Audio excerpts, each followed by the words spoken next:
있습니다. 그 이것은 확률적인 것이기 때문에 95%의 완치율이라고 그랬을 때 5%에 있어서는 재발의 가능성도 있다고 하는 것을 의미합니다. 그렇기 때문에 비록 수술을 해서 조기 위암으로 진단을 받아서 수술을 하셨지만 앞으로 완치 가능성이 높지만 그러나 적지만 재발의 가능성이 있기 때문에 정기적인 검진이 필요하고 필요한 검사들을 해나가시는 게 좋을 것 같습니다.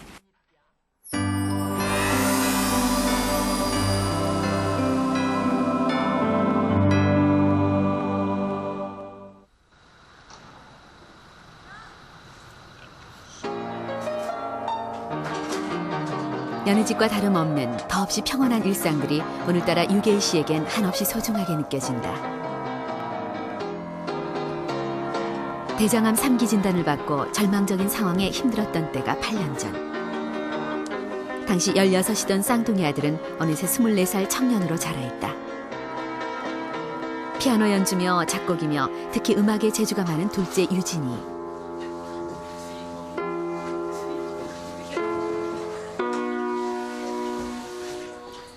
유계희 씨의 두 아들은 선천적 자폐증을 앓고 있다. 치료를 안 받을 경우 석 달밖에 살지 못할 수도 있다는 말에 가장 먼저 떠오른 것이 아이들이었다. 엄마 없이는 아무것도 할 수 없는 아이들. 이 아이들을 넓은 세상 밖에 홀로 남겨두게 될지 모른다는 사실이 무엇보다 두려웠다. 수술을 받으러 들어가면서도 혹시나 하는 생각에 유계희 씨는 다시 한번 눈앞이 캄캄했다. 또 저 같은 경우에는 갑자기 제가 이제 뭐 쌍둥이 키우면서 이렇게 스트레스다, 내 몸에 이상이 온 걸 못 느끼고 맨날 이렇게 피곤하고 아프고 해도 스트레스겠지 했지만 이렇게 했는데 진단을 받고 보니까 뭐 석 달밖에 못 산다고 아마 진단이 나왔던 것 같아요. 제가 그랬는데 그러고서는 이렇게 머리가 하얘지는 거 있죠. 뭐 이렇게 저도 이렇게 일반적으로 이렇게 얘기를 하면 좀 이렇게 알아듣는 머리 귀는 좀 있는데 그 당시는 아무것도 뭐 생각도 안 나요. 그러니까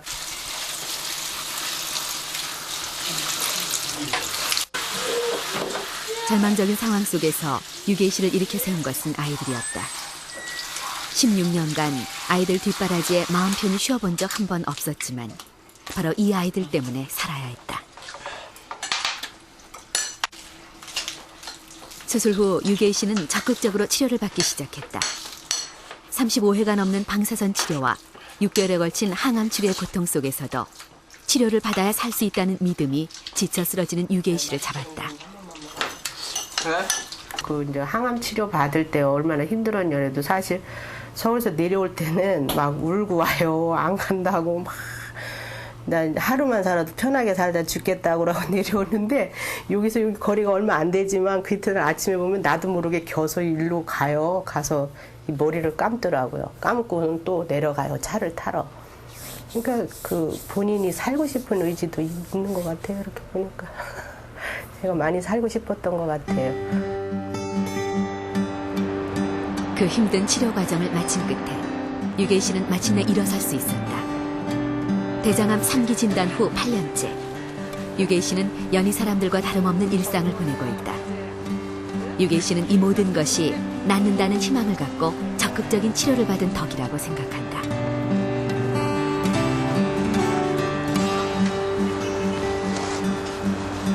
의사는 방향을 제시하고 우리 전문적인 물론 시술은 우리가 가하지만 그걸 받아들여서 치료를 직접 받는 거는 환자분이거든요.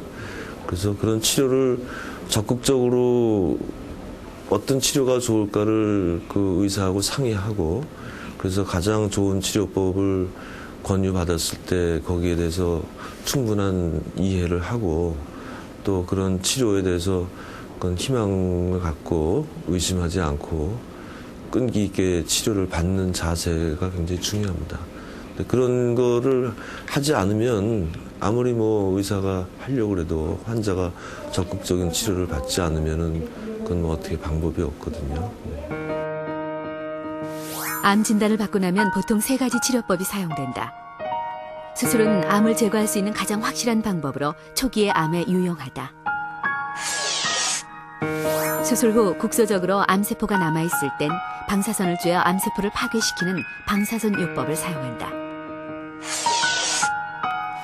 수술이나 방사선요법 후 전신에 퍼져 있을지 모르는 암세포를 제거하기 위해 약물, 즉 항암제를 투여하는 항암요법이 사용된다. 항암 치료 과정에서 암 환자들은 구토나 탈모와 같은 부작용을 겪을 수 있다. 항암제는 정상세포보다 빨리 성장하는 속성을 가진 암세포를 공격하도록 만들어진다. 그런데 암세포처럼 빨리 성장하는 특성을 가진 정상세포들이 함께 공격을 받을 수가 있다. 대표적인 것이 모근세포다. 모근세포가 공격을 받음으로써 심한 탈모 현상이 나타난다. 또 위장의 점막세포가 공격을 받게 되면서 심한 구토를 일으킨다. 하지만 최근엔 부작용을 최소화하는 항암제가 지속적으로 개발되고 있어 치료를 적극적으로 받는 것이 중요하다고 전문의들은 강조한다. 치료 목적이 전에는 어떻게든지 암세포를 다 죽이려고 노력을 했는데 이제는 삶의 질입니다. 치료 목적이 생명 연장 1번, 2번은 삶의 질 향상. 그렇기 때문에 삶의 질을 완전히 극단적으로 나쁘게 하면서 치료를 한다. 이제는 그런 치료 개념이 없어지기 때문에 아까 말씀드린 것처럼 환자한테 무조건 고통을 주면서 하는 치료는 절대 하지 않습니다. 그래서 득과 실을 따져서 삶의 질이 증가한다든지 아니면 생명이 연장이 된다든지 할 때만 치료가 들어가는 것이고, 이런 득보다도 실이 더 많아서 환자가 고통을 많이 받는다든지 치료 효과가 없다. 그러면 치료하지 않는 거가 이제 최근의 치료 방침입니다. 530명의 암 환자들을 대상으로 조사한 결과 치료를 중단했을 때 재발 위험률이 57%나 증가했으며 사망 위험률 역시 치료 중단 시 79%나 증가하는 것으로 나타났다. 적극적인 치료가 얼마나 중요한지를 보여준다.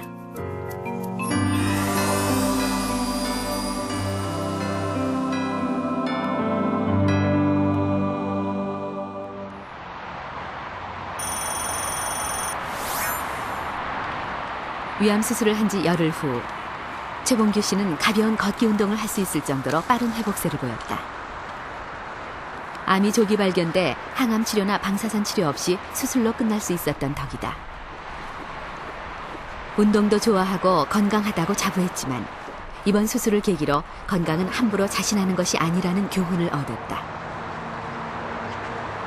몸 상태도 그렇게 나쁘지도 않고, 또한 그 선생님 말씀하시기에는 아프더라도 운동을 해가지고 낫는 것이 훨씬 빠르다고, 몸 상태도 좋아진다고 얘기를 하셨기 때문에 조금 힘들더라도 조금 참고 운동을 더 많이 하는 쪽으로 생각하고 있습니다. 식사량도 천천히 꾸준하게 늘리는 중이다. 아직은 죽을 하루 6번으로 나누어 30분간 천천히 먹어야 하지만 한 달쯤 후면 몸을 추슬러 직장에도 다시 나갈 계획이다. 그래도 이만한 것이 암을 일찍 발견한 덕이다 싶어 최봉규 씨는 다시 한번 안도한다.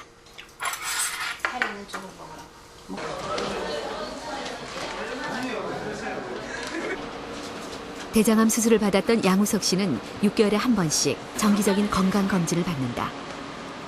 9년째 건강하게 살고 있지만 자칫 소홀했다간 언제 암이 재발되거나 전이될지 모르기 때문이다. 혹 재발된다 하더라도 조기 발견하면 치료 효과가 높기 때문에 주의를 게을리하지 않는다. 대장암만을 따질 때 지난 10년간 생존율이 많이 향상됐습니다. 1기는 90% 이상이라고 보셔도 좋고요. 2기라 하면 림프절에 전이가 없는 경우인데 이 경우에 한 75% 정도 볼 수 있을 것 같습니다. 3기에 55% 내지 60%가 되고요. 그렇지만 이 향상은 같은 기에서 생존율이 향상됐다기보다는 조기 검진에 의해서 조기암을 많이 발견했기 때문에 전체적인 생존율이 향상됐다고 볼 수 있습니다. 우리 몸은 약 60조 개의 세포로 이루어져 있다. 그런데 세포가 바람인자에 지속적으로 노출될 경우 세포는 유전자 변이를 일으켜 암세포로 변한다. 암세포는 정상적인 세포의 분열이나 성장 과정을 거치지 않고 빠른 속도로 분열과 증식을 거듭하며 주위 조직이나 장기로 침입한다.